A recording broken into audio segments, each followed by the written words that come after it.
ಶುಭೋದಯ, ನಮಸ್ಕಾರ, welcome to Yoyo Kannada. ಬನ್ನಿ ಈಗ ನೋಡೋಣ ಈ ದಿನದ ಟಾಪ್ 5 ಪೊಲಿಟಿಕಲ್ ನ್ಯೂಸ್.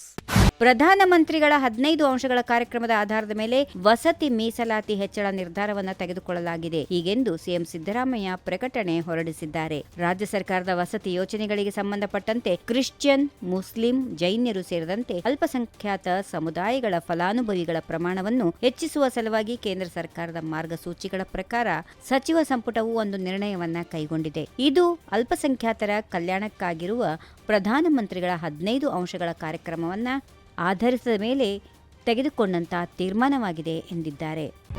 ಉಪಮುಖ್ಯಮಂತ್ರಿ ಡಿಕೆ ಶಿವಕುಮಾರ್ ಮುಸ್ಲಿಂ ಸಮುದಾಯಕ್ಕೆ ವಸತಿ ಯೋಜನೆಗಾಗಿ ನೀಡಲಾದ 15% ಮೀಸಲಾತಿ ತುಷ್ಟೀಕರಣ ರಾಜಕಾರಣವಲ್ಲ ಎಂದು ಸ್ಪಷ್ಟಪಡಿಸಿದ್ದಾರೆ. ಬಿಜೆಪಿ ಮತ್ತು ಜೆಡಿಎಸ್ ದುರುದ್ದೇಶಪೂರ್ವಕವಾಗಿ ರಾಜಕೀಯ ಮಾಡುತ್ತಿದ್ದಾರೆಂದು ಆರೋಪಿಸಿದ ಅವರು, ಸಾಚಾರ್ ವರದಿಯ ಆಧಾರದ ಮೇಲೆ ಈ ಮೀಸಲಾತಿ ನಿಶ್ಚಿತವಾಗಿದ್ದು, ಗ್ರಾಮೀಣ ಭಾಗದಲ್ಲಿ ಮುಸ್ಲಿಮರ ಜನಸಂಖ್ಯೆ ಕಡಿಮೆ ಇರುವ ಕಾರಣ ಯೋಜನೆಯ ಸೌಲಭ್ಯ ವ್ಯರ್ಥವಾಗದಂತೆ ನಗರದತ್ತ ಸ್ಥಳಾಂತರಿಸಲಾಗಿದೆ ಎಂದು ವಿವರಿಸಿದರು. ಕರ್ನಾಟಕದಲ್ಲಿ ಬಿಜೆಪಿ ಐಸಿಯುಯಲ್ಲಿದೆ. ಹೀಗಾಗಿ ಮಾಜಿ ಸಿಎಂ ಬಿಎಸ್ ಯಡಿಯೂರಪ್ಪ ಅವರ ಅಸ್ತಿತ್ವ ಏನೂ ಉಳಿದಿಲ್ಲ ಎಂದು ಕೇಂದ್ರ ಸಚಿವ ಅಮಿತ್ ಶಾ ಈಗಲಾದರೂ ತಿಳಿದುಕೊಳ್ಳಲಿ ಎಂದು ಬಿಜೆಪಿಯಿಂದ ಉಚ್ಚಾಟಿತರಾಗಿರುವ ಶಾಸಕ ಬಸನಗೌಡ ಪಾಟೀಲ್ ಯತ್ನಾಳ್ ಕುಟುಕಿದರು. ಕರ್ನಾಟಕದಲ್ಲಿ ಬಿಜೆಪಿ ಐಸಿಯುಯಲ್ಲಿದೆ. ಒಂದು ಹೋರಾಟ ಮಾಡಲು ಸಹ ಜನ ಸೇರೋದಿಲ್ಲ. ಇದಕ್ಕೆ ಕಾರಣ ಅಂದ್ರೆ ನಾಯಕತ್ವ. ಕೇಂದ್ರ ಸಚಿವ ಎಚ್.ಡಿ. ಕುಮಾರಸ್ವಾಮಿ ಅವರ ಜೊತೆಗೂ ಬಿಜೆಪಿ ನಾಯಕರ ಹೊಂದಾಣಿಕೆ ಇಲ್ಲ. ಜೆಡಿಎಸ್ ನಮ್ಮ ಮಿತ್ರ ಪಕ್ಷ, ಹೀಗಿದ್ರೂ ವಿಶ್ವಾಸಕ್ಕೆ ತೆಗೆದುಕೊಳ್ಳುತ್ತಿಲ್ಲ ಎಂದರು.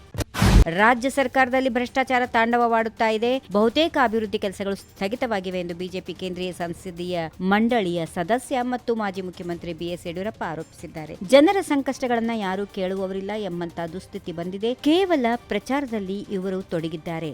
ಅಭಿವೃದ್ಧಿ ಕಡೆಗೆ ಗಮನ ಕೊಡುತ್ತಿಲ್ಲ ಎಂದು ಅವರು ಕಿಡಿಕಾರಿದರು.